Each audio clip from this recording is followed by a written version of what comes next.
I'm David from Oboerific Reeds, and today we're going to do the final playing test on 15 Student Oboe Reeds. Today what I want to do is show you how I prepare a really big reed order. Today the order is 15 student reeds, which is a lot of reeds to send out into the world at once. I'm really excited that these reeds are going to be played by young people who are just learning how to play oboe. In the past few days, I've been scraping really hard and trying to make sure that I have 15 very similar reeds to send. You want to create consistency within the order and to the same customer. These are the reeds. I have 18 here. If there's one that I deem to be in an inferior quality, I'm just going to switch it out for one of the better ones. All of them built on the exact same stable. They're all built from the same cane. They're all built with a tip starting at around 65.5 millimeters. They're all finishing at around 69.5 millimeters long. And they all have similar resistance built into them. Today, I just want to make sure that they're easy enough to play. So I'm going to do one final playing test. Again, I'm really excited to send these reeds into the world, so I'm going to soak them up and we're going to see how they sound. Into the bath they go, and we're going to wait 2 minutes. I've only soaked my finished reeds for a few minutes because I don't want them to over soak. I don't want to run the risk of having a flat pitch right now when they're almost a finished reed and then trying to over scrape and over clip and making these reeds way too hard for a beginner oboe. So I'm using tepid water. I'm never using boiling hot water. I don't want to cook the cane. I'm going to use a really loose embouchure. Keep my chin to the ground. I'm going to play the exact same thing on every single reed. Keep my palette open so that I can recreate the same kind of embouchure as a beginner oboe.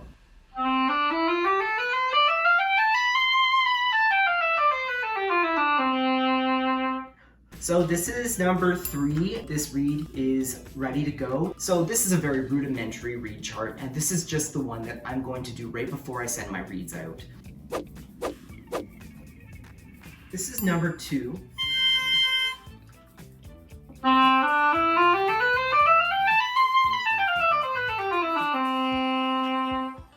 That one's done.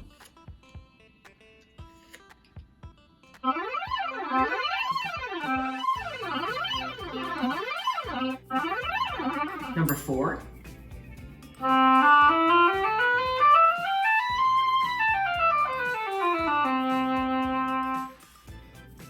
This reed needs to be a little bit easier. It's requiring me to put a little bit more effort into making a really nice sound. The blades are slipped the wrong way. Shh. On my reed chart, I'm going to mark ease as needs improvement. I'm going to take this one to the reed desk. You might notice a few more tools here on my little bench. I have a finishing knife, I have a flat plaque, I have my cutting block, and a razor blade.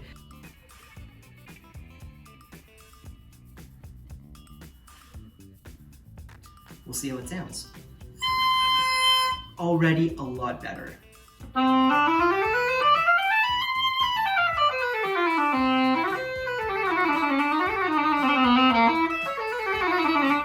Pitch is a little low, so I'm gonna give the smallest little clip. Very nice and easy.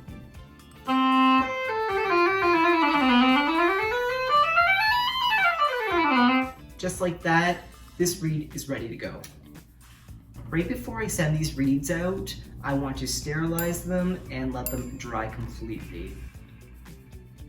Okay, so all of the reeds have been sterilized and they are dry now, and I want you to come a little closer and I want to show you a few things about these reeds. Look at how similar these reeds are. It's imperative to have this kind of consistency as a reed maker because you want your customer to know that they are going to get the exact same thing every single time. These openings are also very similar, and you can see that not one of them stands out among the rest to be really, really, really small or really, really, really big. The final step in fulfilling my big reed order of 15 student reeds is to put them into the reed coffins so that the tips aren't damaged during delivery. That's what it looks like when I'm doing the final playing test on 15 reads. I want to thank you for joining me today. Right before I go to the post office, I just want to say that the best way to support me and what I'm doing is to hit the subscribe button and go on to www.oboerific.com. Subscribe for weekly newsletters, email blasts, promo codes, and subscriber content. Thank you, and happy reads, happy read making.